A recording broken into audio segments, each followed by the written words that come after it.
Keberadaan akun Kaskus Fufufafa yang menggegerkan netizen membuat Menkominfo Budi Ari Setiadi turun tangan. Budi Ari mengklaim pihaknya sudah menelusuri akun Fufufafa tersebut.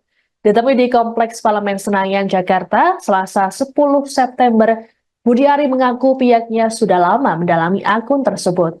Bahkan penelusuran dilakukan sejak akun tersebut ramai dibicarakan di media sosial. Hasilnya, Budi Ari mengklaim akun Fufufafa bukanlah milik putra sulung Presiden Joko Widodo. Disinggung siapa pemilik asli dari akun Fufufafa, Budi mengaku tak tahu dan meminta masyarakat untuk menunggu pendalaman dari Kominfo. Adapun Gibran sendiri tak menjawab secara gamblang saat dimintai konfirmasi.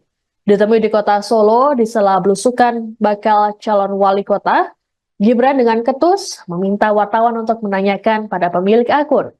Sebagai informasi, akun Fufufafa menjadi sorotan setelah mengunggah sejumlah komentar bernada sinisme terhadap Prabowo Subianto.